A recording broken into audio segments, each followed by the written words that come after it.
imagine dining with pirates, casting spells with wizards, or racing through Super Mario's world? Well, buckle up because we're taking you on a whirlwind tour of Universal Studios Japan Summer 2024 style. Hi adventurers, join me as I explore every corner of Universal Studios Japan. Don't forget to hit that like button and subscribe for more epic journeys.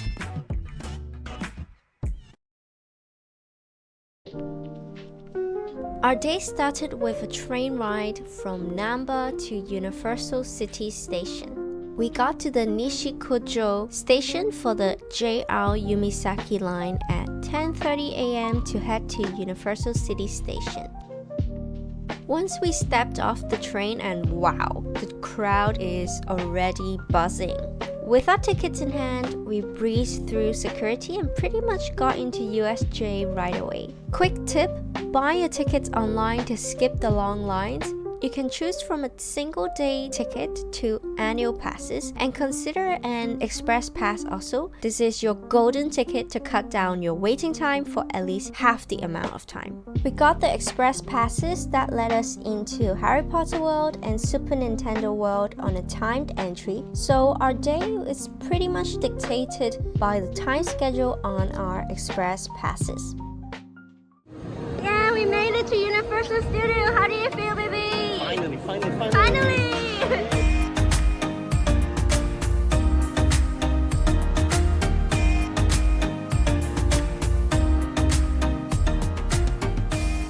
Our first stop is Hollywood, USJ's dazzling Main Street. It's lined with shops brimming with merchandise from Minions, Hello Kitty, Sesame Street, and Super Mario and all of the characters you can think of, you name it. But remember that some exclusive items are only found in their specific worlds. For example, the interactive Mario handband can only be bought inside Super Nintendo World. Look who's here! Shrek, Fiona, and Puss in Boots. And guess what? Fiona complimented me on my green shirt. Up next, the Hollywood Dream Ride. We're tackling the backdrop version, which basically goes backward. The track circles around a big area of the park that spreads across the entrance of the Universal Studio Japan.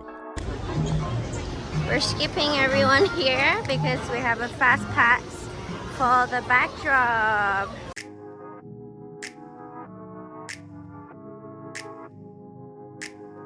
That we just went on the backdrop. It was so fun.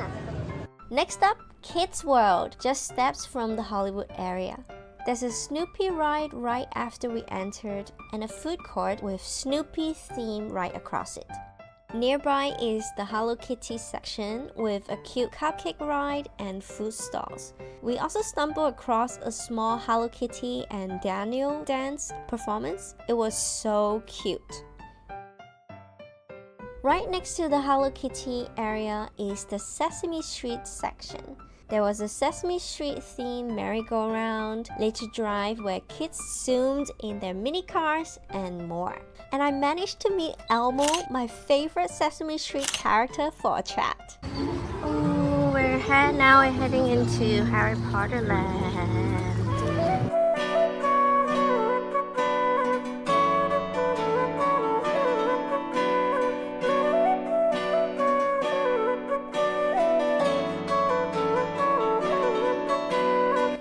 Let's immerse ourselves in the wizarding world of Harry Potter. Our first adventure? The thrilling Forbidden Journey ride. But first, a little magic. We started on a forestry path that's like the Forbidden Forest, leading us right to the Hogwarts Express at the station. I tried casting a spell here but failed the first time. As we stroll through the cute magical village of Hogsmeade, surrounded by cozy houses and butterbeer stands, it really feels like I was in Harry Potter's world. I found a plant shop that was selling mandrakes. Also, Ollivander, the shop that sells wands by the finest wand maker Garrick Ollivander. Here you can choose your own wand to cast spells around the Harry Potter world at their interactive spots. First, I tried the slowing charm, Arresto Momentum, and made the music box slow down. Then I tried the iconic levitating charm that was featured heavily in the first book, The Philosopher's Stone, Wingardium Leviosa. Definitely need more practice on levitating the quaffle. Third charm was Aquamenti, which is a charm that can create a jet of clear drinkable water. Lastly, after being taught by my professor, I made a second attempt on the spell System Imperio, and this time was a success!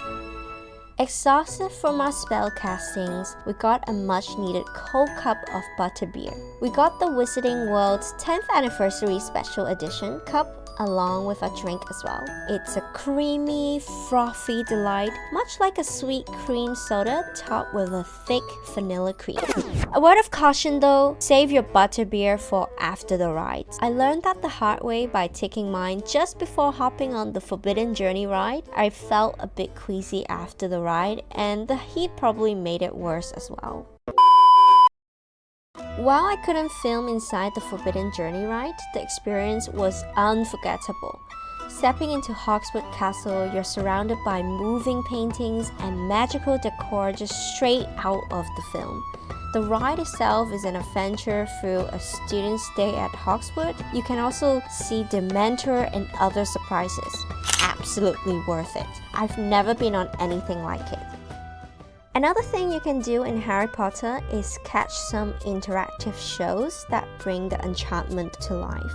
Meet adorable creatures like the Niffler, or look up at the owls hanging above. Don't miss the Wand Maker show that is presented in English and Japanese, where the art of wand crafting comes alive right before your eyes. Every Ollivander's wand is made of a specially selected wood. I want you to water those flowers in that vase. Aquamenti. Aquamenti. Yes, remember that? Oh dear.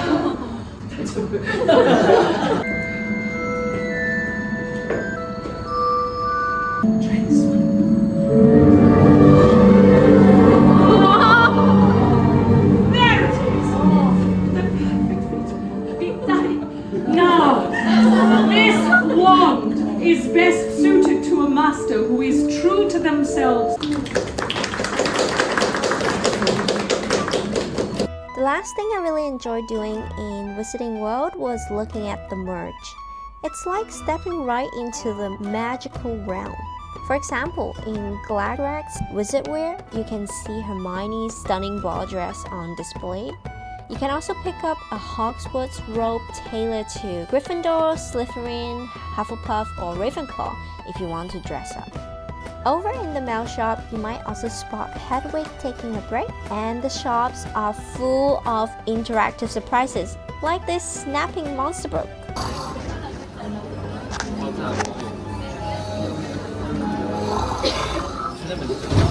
Here, Honeydukes offers sweet treat for everyone, with rows of pick-me puffs and ever-popular chocolate frogs. Our journey through the Wizarding World was truly magical. As a fan of both books and the movies, it felt like stepping into the pages and scenes that I've always loved. Whether you're a die-hard fan or new to Harry Potter, the rich storytelling and captivating atmosphere are definitely not to be missed. And I think you will enjoy it regardless.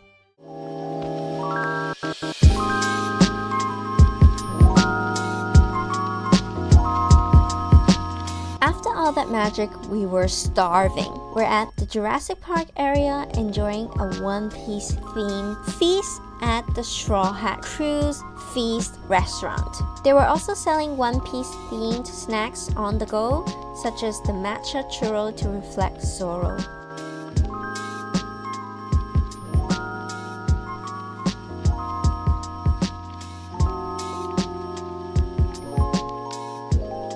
We ordered Luffy's meat plate and Robin's fish sandwich and a cold drink total for 5,000 yen, including tax. Luffy's meat plate has a rice that's shaped like his straw hat with ketchup as the red brim. They both came with some potato wedges and pasta on the side. It tasted really yummy at that moment, maybe because we were really hungry. The portion is on the bigger side. I wasn't able to finish mine, but I think it will be just about right for an average man portion. If you want to get the merchandise on One Piece, the best place to go is actually back on the main street. They are selling many summer-themed merch like fans, towels, t-shirts, etc. And now, the highlight, Super Nintendo World. We met Princess Peach, played interactive games, and finished with Mario Kart Koopa's Challenge. Oh my goodness, stepping into Super Nintendo World was like jumping straight into a video game. Once I entered, I couldn't stop screaming. Everything just looks so cute. One tip, you can only get into Super Nintendo World at your allotted time, so make sure you arrive during the designated slot, not earlier. Also, because of popularity, you can only get into Super Nintendo World on timed entry, fast pass, or reservation at the restaurant. As we walked in, we were greeted by Princess Peach at her pavilion, with Mario and Luigi cheerfully meeting fans below. The whole place was dotted with interactive blocks, and once you strapped on that special handband, you can play those mini games, collecting coins and recording your scores on the USJ app. It really feels like living inside the game. Look at me trying to get those gold coins. Good job! Good job! Wait. Hello?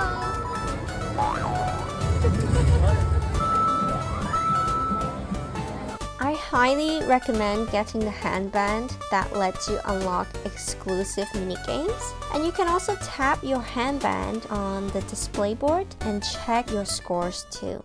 After checking out the minigames, we made our way to Bowser's Castle, where the Mario Kart Koopa's Challenge ride is. The details in the queue were astonishing. Bowser statue, mushroom trophies, magic stars, and even Boo the ghost peeking out.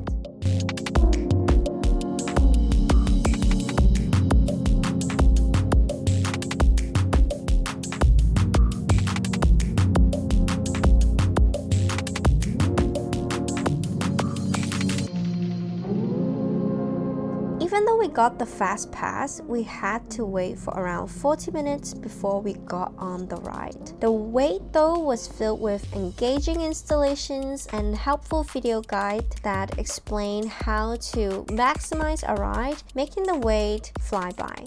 The ride itself, we got to experience what it is like to drive a Mario Kart in real life and shoot for items on the course.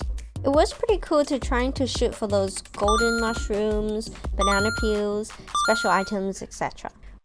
Right after we get out of the ride, like many theme parks, it led us into souvenir shop, Mario themed goodies from plush toys to cleverly packaged food in tin boxes shaped like golden mushrooms. It was dark when we came out of the souvenir shop, and the lights of Super Nintendo World transformed the ambience. Bowser Castle looked scarier and eerily lit like straight out of the game.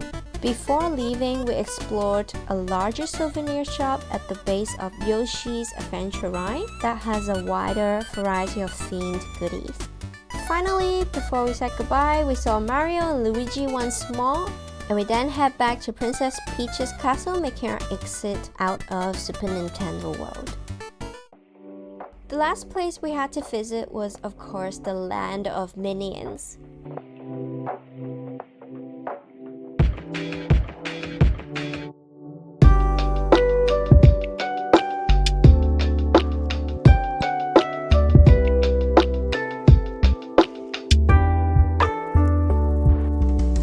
Earlier in the day, the land was crowded, but the evening it's quieter as less families are around. We managed to get on Despicable Me, Minion Mayhem ride pretty much without a queue. Inside Minion Park was a treasure trove of quirky and fun merchandise. I'm really a huge fan of Despicable Me and the Minions, so I really had a great time looking at all the mischievous Minions decorated around the shops. Who doesn't love Minion being a cupid?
And that wraps up our unforgettable day at Universal Studios Japan.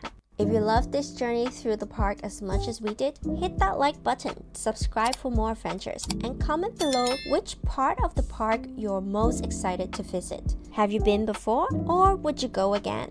Thank you for joining me for the fun and adventure. Have a good day, and I'll see you on the next one.